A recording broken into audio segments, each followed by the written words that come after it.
दोस्तों मैं हूं गजेंद्र और आप देख रहे हैं टेकी गजेश और आज के वीडियो में हम बात करेंगे Realme की तरफ से आने वाले Realme C12 की। अब देखिए एक्चुअली ये फोन करीबन 2 महीने पुराना फोन है और अगर आप अभी खरीदेंगे इसको तो करीबन 8,500 रुपए का मिलेगा आपको। अब 8,500 रुपए में आपको बहुत सारे ऑप्शन मिलते हैं, मतलब Realme C12 के अलावा काफी सारे ऑप्शन है। सवाल ये उठता है कि आपको वो 8,500 रुपए क्या इस फोन पे खर्च करने चाहिए या किसी और ऑप्शन के लिए चले जाना चाहिए। Well will try answer that question. चलिए करते हैं वीडियो शुरू।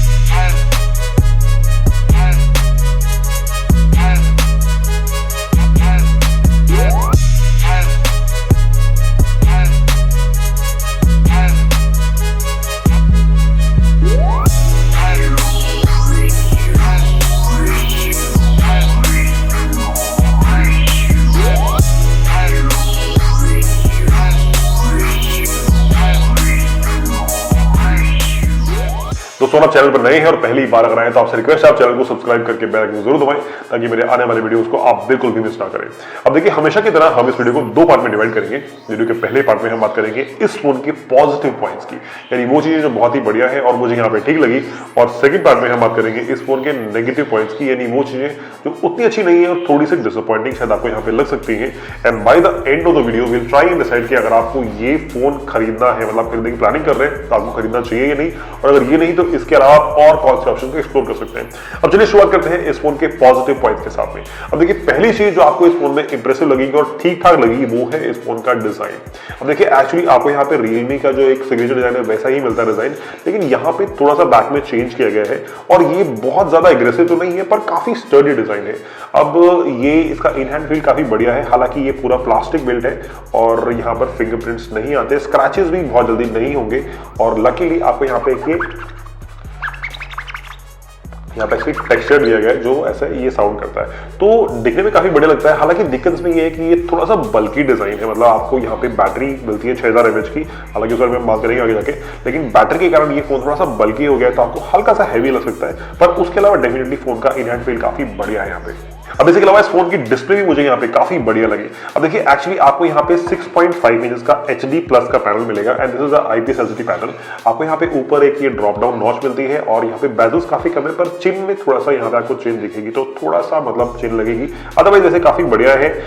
फोन की ब्राइटनेस नॉर्मल अगर आप इंडोर में है तो आपको काफी बढ़िया लगेगी, आपको कोई दिक्कत नहीं होगी, लेकिन अगर आप आउटडोर में है तो आपको हल्का सा मतलब थोड़ा सा प्रॉब्लम हो सकती है ब्राइटनेस को लेकर, हल्की सी विजिबिलिटी का इशू थोड़ा सा होता है, ज्यादा नहीं, तो ये थोड़ा मुझे लगा यहाँ पे। उसके अलावा कलर्स काफी बढ़िया है और बाकी मुझे ऐसी कोई दिक्कत नहीं लगी, काफी बढ़िया है डिस्प्ले दिखेगी। अब बात करते हैं इस फोन की बैटरी और चार्जिंग की।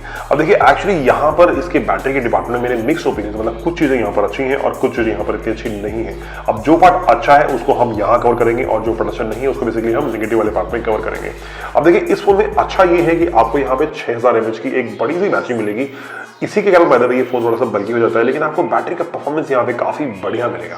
आपने एक बार फोन को चार्ज कर लिया ना फुल, आराम से आप 2 दिन यूज करें, आपको बैटरी में दिक्कत नहीं आएगी, तो ये काफी बढ़िया लगा। और उसी के अलावा यहाँ पर आपको यहाँ पे बैक माउंटेड एक फिंगरप्रिंट स्कैनर मिलता है और यहाँ पे फेस अनलॉक भी मिल जाएगा। अब C11 से अगर आप कंपेयर करें इसको Realme C11 तो वहां पे एक्चुअली आपको यहाँ पे कोई भी फिंगरप्रिंट स्कैनर नहीं मिलता था, जो कि थोड़ा डिसअपॉइंटिंग था। अब C12 में एक्चुअली ये फिंगरप्रिंट स्कैनर यहाँ पे ऐड किया गया है। अब ये फिंगरप्रिंट स्कैनर जो है ये एक्चुअली बहुत फास्ट तो नहीं है, पर definitely it's gets your work done और काफी मतलब एवरेजली आपके फोन को अनलॉक भी कर पाएगा, मतलब इजीली, तो ये काफी बढ़िया लगा मुझे यहाँ पे। और फेस अनलॉक भी मतलब नॉर्मल काम करता है और आपको इजीली अनलॉक कर देगा, हालांकि फेस अनलॉक लो लाइट में थोड़ा स्ट्रगल करता है और थोड़ा दिक्कत कर सकता है आपको, तो ये आप खास ध्यान रखिएगा। अब इसके अलावा यहाँ पे आपको Realme UI मिलेगा और साथ में this is based on Android 10, तो काफी स्नैपी है और Realme UI के जो फीचर होते हैं वो आपको यहाँ मिल जाएंगे। अब हालांकि ये जो UI का फीचर है ना, मतलब UI का पूरा परफॉर्मेंस होता है, ये बहुत ही डिबेटेबल पॉइंट है। बहुत लोगों को ये Realme UI पसंद नहीं आता, बहुत लोग बोलते हैं यहाँ पे बहुत से एड्स आते हैं, तो ये है यहाँ पे, but this is a very like personal choice. अगर आपको Realme UI पसंद है तो आपको ये भी फोन पसंद आएगा। अब इसके अलावा अगर बात करें इस फोन की परफॉर्मेंस की, तो आपको यहाँ पर मिलेगा MediaTek का Helio G35 और उसी के अलावा आपको यहाँ पे 2GB की रैम और 32GB की स्टोरेज मिलती है। यहाँ पे लकीली आपको LPDDR4X रैम मिलेगी और जो स्टोरेज है वो है eMMC 5.1। अब ये बेस्ट मतलब कॉन्फ़िगरेशन नहीं है और डेफिनेटली ये फोन आपको बहुत बढ़िया परफॉर्मेंस तो नहीं देगा। अगर आप गेमिंग करना चाहें तो आप लो टू मीडियम सेटिंग का गेम कर पाएंगे, बाकी उसके अलावा नॉर्मल डेली यूसेज में डेफिनेटली कोई दिक्कत नहीं करता और इजीली काम करता है। लेकिन अगर आप मल्टीटास्किंग बहुत भी करते हैं, मतलब बहुत सारे कैप्स एक साथ में खोल देते हैं, तो थोड़ा सा मतलब आपको वहां पर ये फोन कहीं का स्ट्रगल कर सकता है, पर उसके अलावा नॉर्मल यूज में कोई दिक्कत नहीं करता और काफी बढ़िया से काम करता है। अब इन सब के अलावा इस फोन में आपको लगभग सारे सेंसर्स मिल जाते हैं और आपको यहाँ पे लकीली जायरोस्कोप भी मिलता है। उसके अलावा यहाँ पे ब्लूटूथ ब्लूटूथ का वर्जन मिलेगा 5 जो कि काफी इजीली आपके डिवाइस से कनेक्ट कर पाएगा और काफी रिलायबल आपको कनेक्शन मिलेगा ब्लूटूथ के थ्रू। उसे आपको यहाँ पे वाइड वाइन L3 का सपोर्ट भी मिल जाएगा। अब हालांकि जो स्क्रीन है ये भी HD+ ही है, तो wide wine L3 is okay. और इसी के अलावा आपको यहाँ पे कैमरा टू API का सपोर्ट भी मिलेगा, तो अगर आप जी कैमरा यूज करना चाहें तो वो भी आप यहाँ पे कर पाएंगे, तो ये भी मुझे यहाँ पे काफी बढ़िया लगा। अब इसी के अलावा अगर बात करें इस फोन के कुछ नेगेटिव पॉइंट्स की, अब देखिए यहाँ पे जो मैंने आपको बताया ना वो सब इसका पॉजिटिव पॉइंट्स, मतलब सब बढ़िया वाला पार्ट है यहाँ पे, लेकिन यहाँ पर भी कुछ चीजें डिसअपॉइंटिंग है और उतनी अच्छी यहाँ पे नहीं है। अगर हम बात करें उन डिसअपॉइंटिंग पॉइंट्स की, तो पहली चीज जो मुझे यहाँ पे अच्छी नहीं लगी वो है इस फोन का कैमरा। अब देखिए एक्चुअली Realme C11 का मैंने एक ब्लॉग टेस्ट किया था, आपको यहाँ के लिंक मिल रहा होगा या फिर डिस्क्रिप्शन मिल जाएगा, वहां चेक कर लेना। कैमरा परफॉर्मेंस जो है Realme C11 और C12 का बहुत सिमिलर है, ज्यादा डिफरेंस नहीं है। सिर्फ डिफरेंस ये है कि आपको यहाँ पे बैक में एक सेंसर मिलता है एक्स्ट्रा, जो कि is not a big deal. मतलब आपको यहाँ पे मिलता है बैक में 13+2+2 camera, 30 is your main sensor, 2 megapixel is your depth sensor and 2 is your macro shot. मतलब आप 4 सेंटीमीटर के डिस्टेंस से मैक्रो पिक्चर्स क्लिक कर पाएंगे। तो अब मेरे हिसाब से जब 3 कैमराज होते हैं ना, तो one should be ultra wide. ये मैक्रो वाला ये जो बहुत सी ब्रांड्स करते हैं ये यूजलेस है। आई डोंट नो, आप मुझे कमेंट करके बताना कि आपको क्या लगता है, मतलब थर्ड कैमरा क्या होना चाहिए एक्चुअली। क्या मेरे हिसाब से कैमरा का परफॉर्मेंस बहुत ही एवरेज है और आपको कहीं ना कहीं थोड़ा डिसअपॉइंट कर सकता है फोन। नॉर्मल डे लाइट में कुछ अच्छी फीचर डेफिनेटली लेगा, कोई दिक्कत नहीं होगी, लेकिन जैसे आप लो लाइट में जाएंगे, जैसे आप स्ट्रगलिंग एनवायरनमेंट में जाएंगे, तो आपको डेफिनेटली यहाँ पे इतनी अच्छी फोटोज नहीं मिलेंगी। अब इसी के अलावा आपको यहाँ पे जो सेल्फी कैमरा मिलता है वो है 5 मेगापिक्सल का, जो कि आपको यहाँ पे ड्रॉप डाउन नॉच के अंदर मिलता है। और सेल्फी कैमरा का परफॉर्मेंस भी बहुत ही एवरेज है। हालांकि कुछ अगर आपकी लाइटिंग बहुत अच्छी है तो आपको बढ़िया फोटोज मिल जाएंगी, लेकिन जैसे आप स्ट्रगलिंग टाइम में जाएंगे, मतलब हल्का सा लो लाइट है, कोई थोड़ा सा दिक्कत है वहां पे कैमरा बहुत अच्छा परफॉर्म नहीं करता। तो कैमरा के डिपार्टमेंट में डेफिनेटली मुझे ज्यादा पसंद नहीं आया। तो इनकेस अगर आपकी कैमरा प्रायोरिटी है, आपको कैमरा के लिए अच्छा अच्छी फोटो के लिए फोन चाहिए, तो ये फोन आपको डिसअपॉइंट यहाँ पे कर सकता है। अब इसके अलावा जब हमने चार्जिंग की बात की थी, मैंने आपको कहा था कि यहाँ पे मेरे मिक्स ओपिनियंस है। अब देखिए एक्चुअली चार्जिंग में अच्छी चीज ये थी कि यहाँ पे बैटरी है बड़ी और आपको डेफिनेटली पावर, क्योंकि बैटरी बड़ी है तो आपको बढ़िया मिलती है परफॉर्मेंस। लेकिन प्रॉब्लम ये है कि आपको यहाँ पे जो चार्जर मिलता है बॉक्स में वो है ये, जो कि 5 वॉट और 2 एम का चार्जर है। हालांकि साइज बड़ा है, पर ये आपको 10 वॉट का चार्जर मिलेगा बॉक्स में, जो कि आपके फोन को पूरा चार्ज करने में करीबन 3 घंटे से ज्यादा का टाइम लेगा, जो कि काफी लंबा टाइम है। और ऐसे में मतलब ये बहुत काफी टाइम लेता है चार्ज करने में, तो कोई थोड़ा दिक्कत हो सकती है। और उसके अलावा आपको यहाँ पे एक माइक्रो यूएसबी मिलता है, तो टाइप सी नहीं मिल रहा, तो ये भी थोड़ा सा एक डिबेटेबल पॉइंट है और मेरे हिसाब से थोड़ा सा प्रॉब्लम है, क्योंकि आजकल ना इससे सस्ते फोनों में भी आपको यहाँ पे टाइप सी वाला पोर्ट मिलने लगा। मतलब माइक्रोमैक्स का फोन आने वाला है, माइक्रोमैक्स 1 in B, वहां पर आपको ये टाइप से मिल जाएगा 7,000 रुपये, तो ये तो 8,500 रुपये का फोन है। तो खैर ऐसे में ये तो थोड़ा सा दिक्कत थी इसकी चार्जिंग में।